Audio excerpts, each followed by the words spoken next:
Hola, somos Laura y Rogelio de Hablemos de Libros Podcast. Aquí descubrimos juntos las lecciones de los mejores libros de negocios y desarrollo personal. Prepárate para inspirarte y crecer con cada episodio. A ver, aquí va una pregunta que suena chiste, pero no lo es, ¿eh?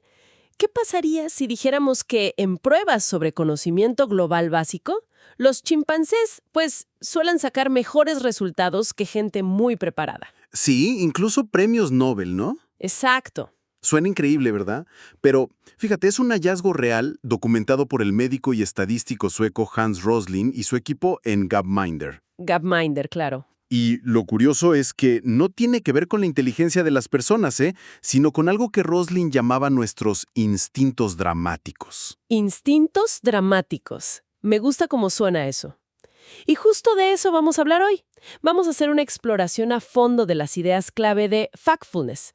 Es el libro que Hans coescribió con su hijo Ola Rosling y su nuera Anna Rosling Ronlund. Así es. La misión de esta charla es, pues, entender por qué nuestra visión del mundo tiende a ser tan negativa, ¿no? Tan dividida, tan dramática y bueno, a menudo muy desactualizada. Totalmente. Y sobre todo, cómo podemos empezar a ver las cosas con una perspectiva más basada en hechos. Así que, pues manos a la obra, vamos a desentrañar esto. Perfecto. Primero, quizá un poquito sobre Hans Rosling, para quien no lo conozca bien. Fue médico, sí, profesor de salud internacional, pero sobre todo un comunicador extraordinario, ¿sabes? Sí, sus charlas TED eran famosas. Exacto. Cofundó la fundación Gapminder y se hizo muy conocido por esas charlas, donde usaba datos y unas visualizaciones increíbles. Esas gráficas de burbujas que desarrollaron Ola y Anna, ¿te acuerdas? Claro, buenísimas. Pues las usaba para desmontar mitos sobre el estado del mundo. Y bueno, trabajó muy de cerca con Ola, que es experto en datos, y Anna, diseñadora. Ellos fueron cruciales para desarrollar todo el concepto de Factfulness. Entendido. Y una de las primeras ideas fuertes que presentan, que me parece central, es lo que llaman el instinto de la brecha. Sí. Esa manía que tenemos de partir el mundo en dos bandos opuestos, ¿no? Ricos contra pobres, Occidente contra el resto, desarrollados versus en vías de desarrollo. Suena muy familiar. Totalmente familiar. Y aquí es donde empieza lo fascinante. Cómo nuestra propia mente nos juega trucos, ¿no? Esa visión binaria de dos mundos separados pues hoy es completamente obsoleta. Obsoleta. Así de plano. Sí. Los datos del libro son claros. La inmensa mayoría de la gente, estamos hablando de entre el 75 y el 85% de la población mundial, Ajá. vive en países de ingresos medios. O sea, ya no están en la pobreza extrema, pero bueno, tampoco nadan en la abundancia, ¿no? Esa vieja etiqueta de países en desarrollo, pues ya no agrupa un bloque homogéneo y distinto del llamado mundo desarrollado. Recuerdo un ejemplo buenísimo de libro sobre esto. Una estudiante sueca, creo que en los años 90. Sí, lo menciona. Intentó definir ese nosotros y ellos. Dijo algo como, nosotros, los ricos, tenemos familias pequeñas y pocos niños mueren. Ellos, los pobres, tienen familias grandes y muchos niños mueren. Y bueno, en su momento parecía lógico. Exacto. Parecía lógico. Y Hans, con su estilo, le mostró los datos. En 1965, esa división era bastante real. Podías poner a la mayoría de los países en una de esas dos cajas, digamos. Claro. Pero luego les enseñó los datos de los años 90. Y, sorpresa, el mundo había cambiado drásticamente. La mayoría de los países, incluidos gigantes como China, India, México, Brasil, se habían movido. Ya tenían familias más pequeñas y una mortalidad infantil mucho más baja. O sea que la caja de ellos se estaba vaciando. Prácticamente, la de familias grandes y alta mortalidad se estaba quedando casi vacía. La brecha, pues, se había cerrado en gran medida. Entonces, si esa idea de dos mundos ya no sirve, ¿cómo podemos entender mejor la realidad? Digo, ¿qué proponen ellos? Ahí es donde Rosling y su equipo proponen algo mucho más útil. El marco de los 4 niveles de ingresos. Olvídate de ricos y pobres, ¿ok? Piensa en 4 niveles basados en el ingreso diario por persona, ajustado por poder adquisitivo, claro. Nivel 1. Menos de $2 al día. Menos de $2. Entre 2 y $8. Nivel 3. Entre $8 y $32. Y nivel 4. Más de $32 al día. Y lo genial es cómo lo ilustran, ¿no? Con el proyecto Dollar Street de Anna Rosling Ronlund. No son solo números, es ver la vida real. Exacto, eso es clave. Ana y su equipo fotografiaron familias en todo el mundo y organizaron las fotos por ingreso, no por país. Es revelador, de verdad. ¿Que se ve ahí? Mira, en el nivel 1 ves gente que camina kilómetros para buscar agua en cubetas. Cocina en fuego abierto dentro de casa, duerme en el suelo. Sus hijos quizá anden descalzos. ¡Qué duro! Sí. En el nivel 2, la vida mejora, ¿eh? Quizá tengan una bicicleta para ir por el agua, pueden comprar sandalias, una estufa de gas básica, ahorran para un colchón. Ok, ya hay un cambio. Un cambio enorme. En el nivel 3 ya hay agua corriente fría en casa, tal vez una moto, ahorran para un refrigerador. Los niños van a la escuela secundaria. Vale. Y en el nivel 4 pues tienes agua caliente y fría, coche, más de 12 años de educación completada, vacaciones y varios cepillos de dientes por persona. Los cepillos de dientes. Es un detalle curioso. Pero muy gráfico, ¿no? Ver estas fotos te aterrizan las estadísticas de una forma muy humana, muy concreta. Claro, porque te das cuenta de que la vida en el nivel 2 es muchísimo mejor que en el nivel 1 y la del 3 mejor que la del 2. No es solo pobreza, así, en abstracto. Precisamente, este marco de 4 niveles nos ayuda a evitar generalizaciones tontas. La mayoría de la humanidad, el 75%, vive hoy en los niveles 2 y 3. ¿75%? Sí. Y el gran peligro de la visión desde arriba, desde el nivel 4 donde vive la mayoría de la gente que lee estos libros o, bueno, escucha estas discusiones, Ajá. es que todo lo que está por debajo parece igual de pobre, se pierden las diferencias cruciales y el progreso enorme que significa pasar del nivel 1 al 2 o del 2 al 3. Entonces, el mensaje clave aquí es, la vieja idea de un mundo dividido en 2 bloques ya no funciona. La realidad es un continuo y la mayoría de la gente está en medio, progresando.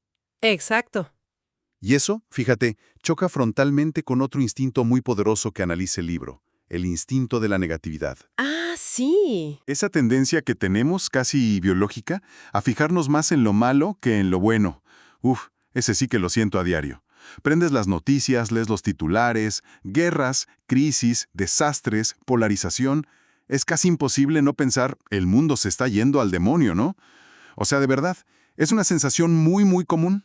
Pero aquí es donde Factfulness, que no es solo el título, sino la práctica de cultivar una visión basada en hechos, nos pide dar un paso atrás. Mirar los datos a largo plazo. Y ver qué dicen realmente. Exacto. Y ahí vienen las sorpresas. Por ejemplo, la pobreza extrema. Era la pregunta 3 del test de conocimiento que Rosling aplicaba por todo el mundo. La de ¿qué ha pasado en los últimos 20 años? Esa misma. Preguntaba, ¿qué ha pasado con la proporción de la población mundial que vive en pobreza extrema en los últimos 20 años? La mayoría de la gente, incluso expertos, fallaba estrepitosamente. Y la respuesta correcta es que se ha reducido a menos de la mitad. O sea, menos de la mitad en solo 2 décadas. ¡Wow! Pasó de cerca del 34% en 1993 a alrededor del 10% cuando se escribió el libro, y bueno, sigue bajando. Es una transformación silenciosa pero gigantesca. Impulsada sobre todo por Asia, ¿no? China, India. Principalmente sí. Miles de millones de personas saliendo de la peor miseria. Es quizá la noticia más importante de nuestra era, y casi nadie la conoce. Es impactante. De verdad, muy impactante. Y no es solo la pobreza, ¿cierto? El libro habla de otras mejoras enormes. Muchísimas. La esperanza de vida global, por ejemplo, ha aumentado espectacularmente. Usan unas comparaciones históricas geniales. ¿Cómo cuáles? Pues mira, la Suecia donde nació Hans en 1948 tenía niveles de salud y riqueza similares al Egipto actual, que está en el nivel 3. ¿En serio? Sí. Y la Suecia de su madre en 1921 se parecía a Zambia hoy, nivel 2. Y la Suecia de su abuela, en 1891, era como Lesoto hoy, casi en el nivel 1. Increíble. Eso sí que pone las cosas en perspectiva. Claro, nos muestra que el progreso es real y que la vida normal de hace pocas generaciones, incluso en países hoy ricos, era mucho más dura de lo que imaginamos. Y la mortalidad infantil. Recuerdo la anécdota de Hans en Mozambique. Es muy fuerte. Sí, una historia muy dura pero muy reveladora. Como joven médico allí, se dio cuenta de que, aunque veía morir niños en el hospital, la mayoría de las muertes ocurrían en las aldeas. sin que nadie las registrara oficialmente. Eran muertes no vistas. Terrible. Hizo un cálculo doloroso y descubrió que por cada niño que moría en el hospital, muchísimos más morían fuera. Y eso cambió su enfoque, imagino. Completamente. Le hizo ver que para salvar más vidas en los niveles 1 y 2, lo más efectivo no era necesariamente un hospital de alta tecnología, ¿Sí no? sino la atención primaria, la prevención, la educación de las madres, las vacunas, el acceso a agua limpia, cosas básicas que evitan que los niños se enfermen gravemente en primer lugar. Tiene todo el sentido. Y aunque la cifra actual, que es de unos 4.2 millones de muertes infantiles al año, suena espantosa. Suena terrible, sí, y lo es, claro que lo es. Cada muerte es una tragedia inaceptable.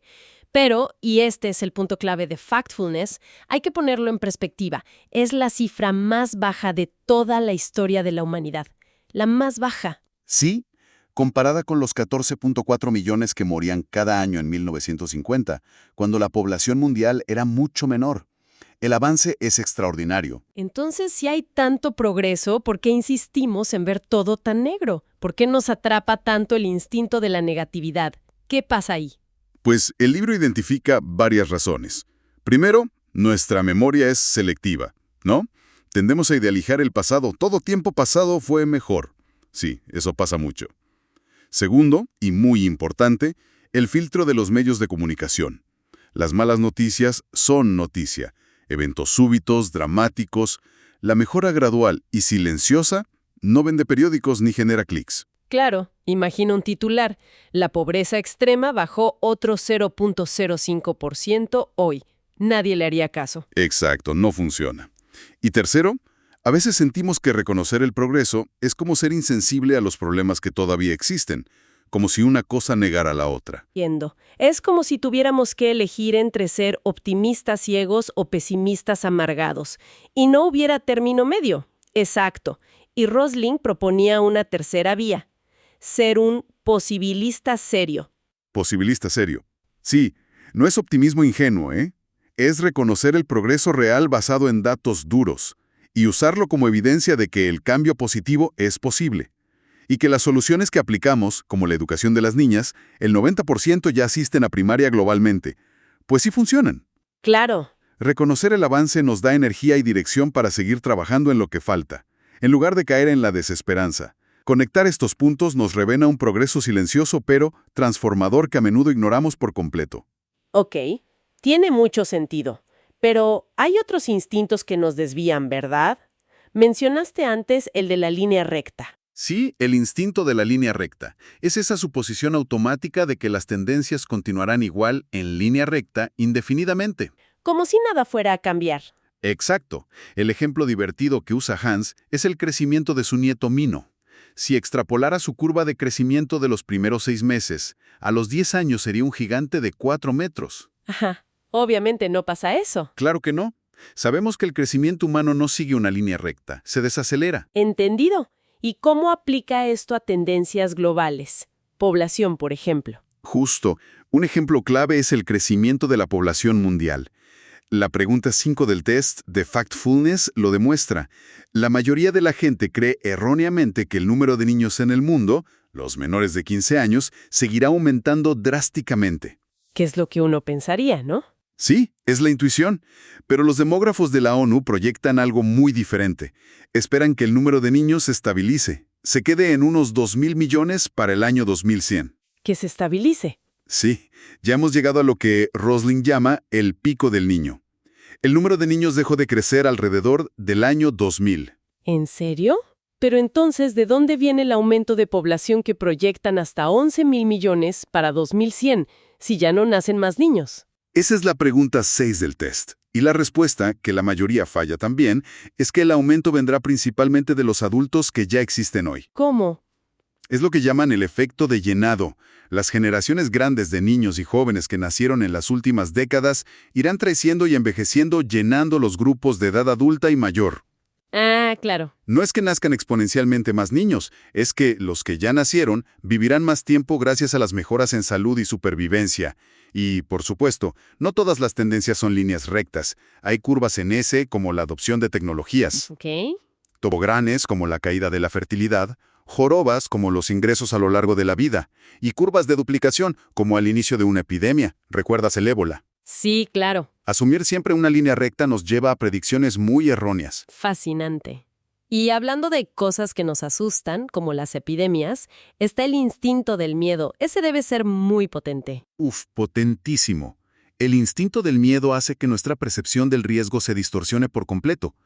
Tendemos a sobreestimar los peligros que son más dramáticos, repentinos o que nos evocan miedos ancestrales, aunque estadísticamente sean menos probables. Como el ejemplo del piloto. Hans contaba esa anécdota personal muy gráfica. Siendo joven médico en Suecia, vio un helicóptero de rescate aterrizar de emergencia cerca de él. El piloto salió cubierto de algo rojo. Ajá. Hans, en plena Guerra Fría, pensó, «Es un piloto ruso. Está cubierto de sangre. Empezó la Tercera Guerra Mundial». El miedo lo bloqueó por completo. ¿Y qué era? Resultó ser un piloto sueco y lo rojo era pintura del chaleco salvavidas. Nada que ver. Qué buena historia. Demuestra perfectamente cómo el miedo nos puede hacer ver cosas que no son. Totalmente. Y este instinto nos hace magnificar ciertos riesgos y minimizar otros más cotidianos, pero, bueno, mucho más peligrosos. Veamos los datos del libro. Desastres naturales. La pregunta 7. ¿Que se han aumentado las muertes? Exacto. La mayoría cree que sí o que se han mantenido iguales. La realidad es que en los últimos 100 años han disminuido a menos de la mitad, o incluso a un 25 o 6% si lo mides por persona. ¿Y por qué? No porque haya menos desastres, sino por el desarrollo económico y social. Mejores construcciones, infraestructura resiliente, sistemas de alerta temprana, mejor respuesta coordinada. Compara el impacto devastador de un terremoto en Haití, nivel 1, con uno de similar magnitud en Chile, nivel 3 o 4.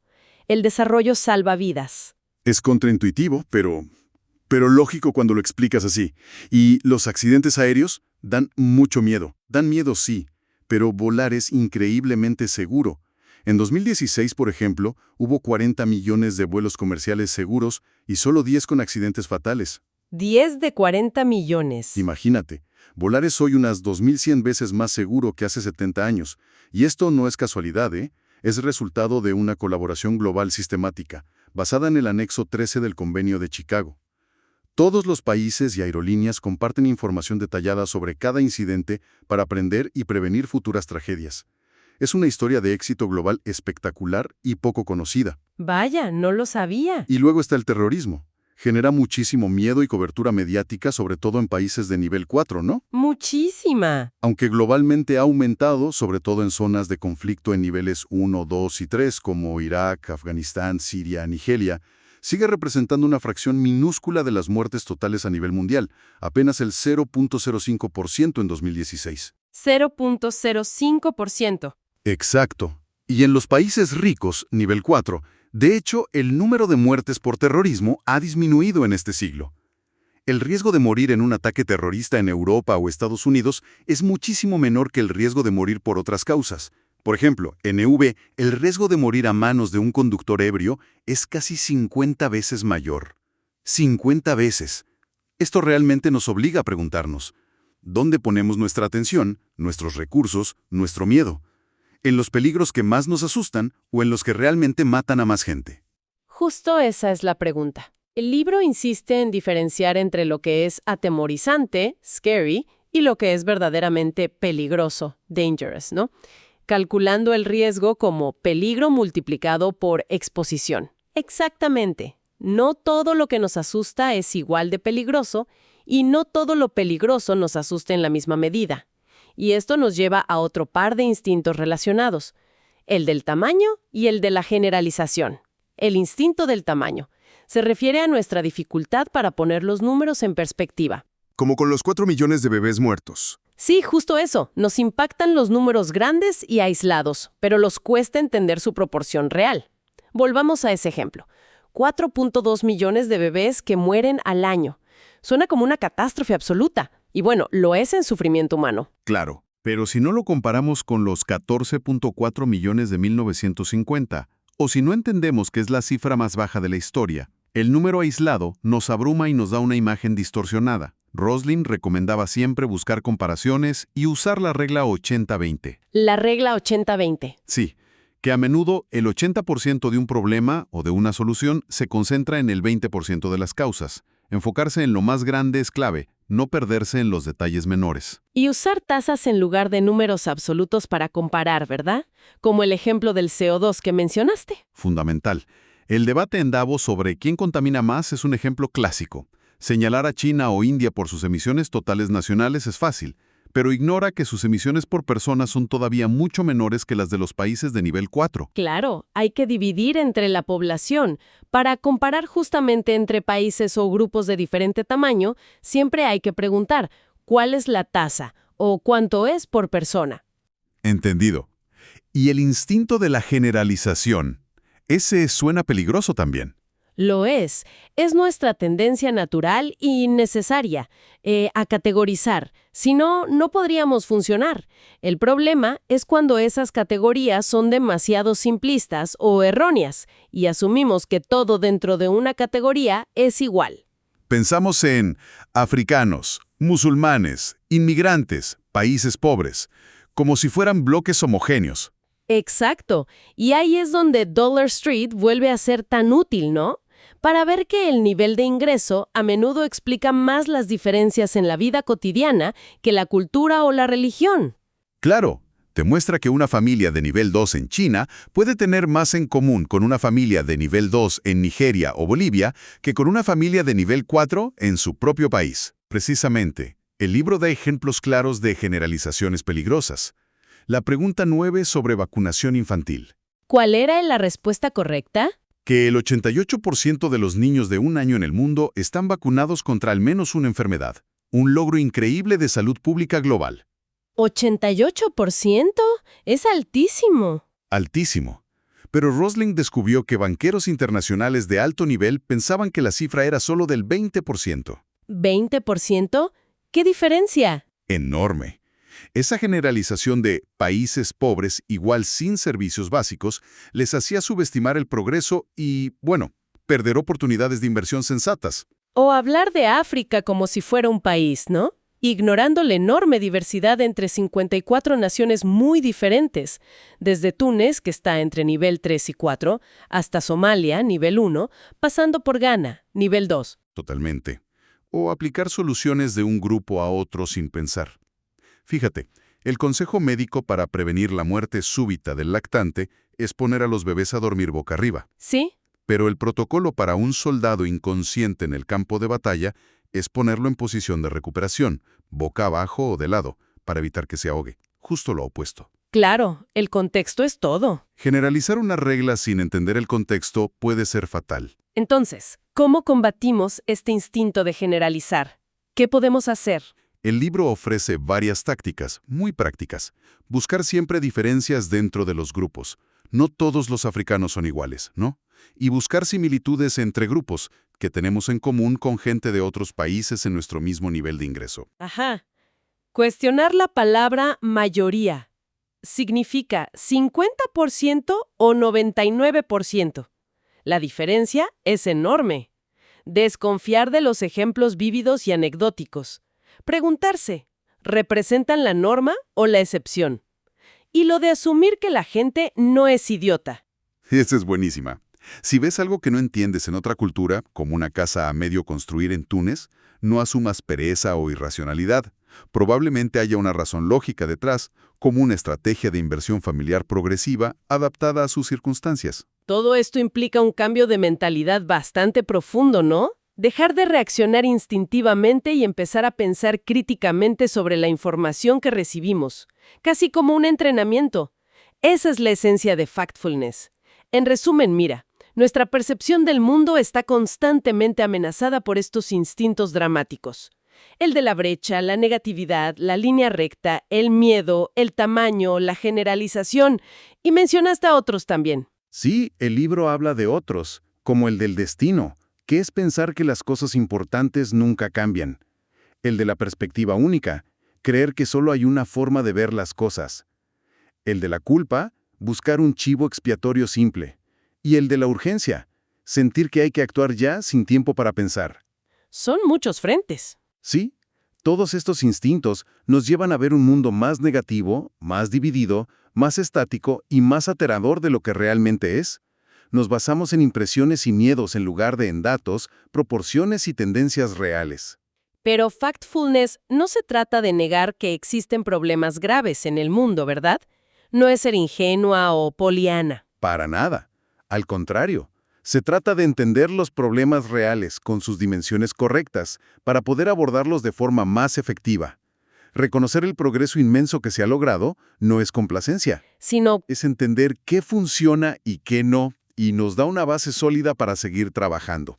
Comprender estos patrones mentales no es un simple ejercicio intelectual, ¿eh? Tiene consecuencias muy prácticas en cómo invertimos nuestro dinero, por quién votamos, a qué problemas globales prestamos atención y qué tipo de soluciones apoyamos o descartamos. entonces, ¿qué le diríamos a quien nos escucha y busca estar realmente bien informado en un mundo tan complejo como el de hoy? Pues que el mundo cambia constantemente y mantener nuestro conocimiento actualizado requiere un esfuerzo consciente, activo. La información está disponible, sí, pero tenemos que buscarla más allá de los titulares sensacionalistas. Evaluarla críticamente. Exacto. Compararla, ponerla en perspectiva, requiere humildad, reconocer que nuestra intuición a menudo nos engaña y, bueno, una gran dosis de curiosidad. Y quizás, para terminar, podríamos dejar una pregunta flotando en el aire, ¿no? Para que cada quien piense, Me parece bien. ¿cuál es esa creencia muy arraigada que tenemos sobre alguna parte del mundo, sobre alguna tendencia global, sobre algún grupo de personas, que después de escuchar esto podríamos necesitar revisar? Buena pregunta. ¿Qué hecho que dábamos por sentado? Quizás no lo sea tanto, si lo miramos con los datos en la mano, más allá de las impresiones generales o lo que nos dice nuestro instinto. Es una excelente pregunta para reflexionar. Cuestionar nuestras propias generalizaciones, buscar comparaciones, entender las proporciones, celebrar el progreso silencioso sin ignorar los desafíos pendientes. Ese es el camino de Factfulness, mantener la curiosidad siempre activa. Sin duda. Ha sido una exploración fascinante de estas ideas. De verdad, muchísimas gracias por guiarnos a través de ellas. El placer ha sido mío. Son ideas que, creo, realmente pueden cambiar nuestra forma de ver el mundo. Esto fue Hablemos de Libros Podcast. Te invitamos a que te suscribas y por favor compartas este episodio. Recuerda, un libro puede cambiar tu forma de pensar y un pensamiento puede transformar tu vida. Nos escuchamos la próxima semana.